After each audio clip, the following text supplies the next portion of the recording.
మీవాడు, మీతో పాటు వాడు సామాన్య కార్యకర్త, పేదవాడు, బడుగు బలహీన వర్గాలకు చెందినటువంటి వ్యక్తి మన తిరుపతిరావు యాదవ్ గారిని ముఖ్యమంత్రి గారు మీ అందరికీ సేవ చేసుకోవడం కోసం ఇక్కడ మైలవరం నియోజకవర్గ వైఎస్ఆర్సీపీ అభ్యర్థిగా మీకోసం మీకు పంపించారు. నాయకుడు అంటే ప్రజల మీద అజమాయిషీ చేయడం కాదు, నాయకుడు ప్రజలకు సేవ చేయాలనేదే జగన్మోహన్ రెడ్డి గారి యొక్క ఆకాంక్ష. అందుకే మీ వ్యక్తి, మీవాడు, పేదవాడు, అట్లాగే సామాన్య కార్యకర్త, అట్లాగే మీ అందరి కోసం సేవ చేసుకోవడానికి ముఖ్యమంత్రి గారు తిరుపతిరావు గారిని పంపించారు ఎమ్మెల్యే అభ్యర్థిగా, మైలవరం ఎమ్మెల్యే అభ్యర్థిగా. ఆయన్ని ఏంటంటే ఇటువంటి వ్యక్తి అయితే మీ అందరికీ అండగా ఉంటాడు, మీ అందరికీ అందుబాటులో ఉంటాడు, మీ అందరికీ సేవ చేసుకుంటాడు, మీ మీద దౌర్జన్యాలు చేయడం, దోపిడీలు చేయడం అనే ఒక ఉద్దేశంతో ముఖ్యమంత్రి గారు ఈయన సెలెక్ట్ చేసి పంపించారు. ఇది ఈ దేశంలో ఒక్క జగన్మోహన్ రెడ్డి గారికే సాధ్యం. ఇంకా ఎవరైతే అదే చంద్రబాబు నాయుడు గారి దగ్గరికి వెళ్ళి ఎవరన్నా మైలవరం టికెట్ నేను పోటీ చేస్తానంటే 200 కోట్లు అడుగుతాడు. నేనే సాక్ష్యం, 200 కోట్లు అడుగుతాడు. ₹1 పాపం పేదవాడు జడ్పీడీసీ చేశాడు, మీ అందరికీ అందుబాటులో ఉంటాడు. పార్టీ పెట్టినప్పటి నుంచి వైఎస్ఆర్సీపీ కోసం కష్టపడినటువంటి వ్యక్తి, జగనన్న సైనికుడు. ఆ వ్యక్తిని మీకు పంపించాడు.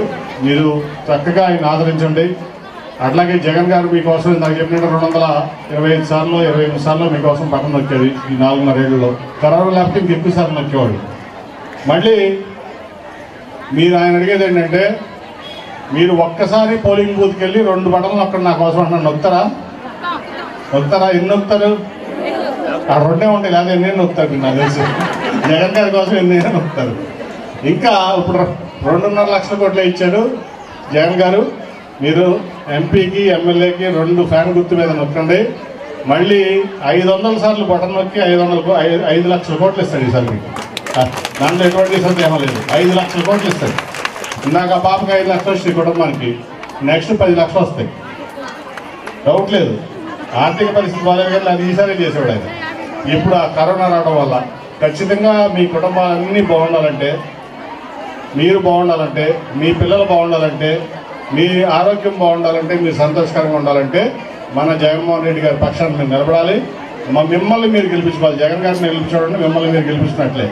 ఇంకా వేరే వాళ్ళు వస్తే కనుక మనం గురించి పట్టించుకోరు, ఓట్లు వేయించుకుంటారు, మోసం చేస్తారు, పెత్తందారుల కోసం పనిచేస్తారు, కానీ మీకోసం ఎవరు పనిచేయరు. జగన్మోహన్ రెడ్డి గారు తప్ప ఇప్పుడు ఈ దేశంలో పేదవాళ్ళ కోసం పనిచేసే వ్యక్తే లేడని చెప్పి దేశం మొత్తం చూసేటువంటి వ్యక్తిగా నేను మీ అందరికీ తెలియజేస్తూ ఈ అవకాశం ఇచ్చినందుకు నాకు కృతజ్ఞతలు తెలియజేసుకుంటూ సెలవు తీసుకుంటాను. ధన్యవాదాలు. ఓకే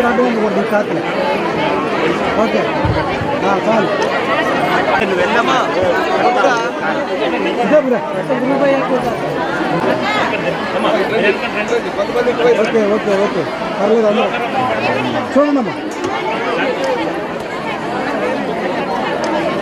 అమ్మా, ఇటు చూడండి అమ్మా.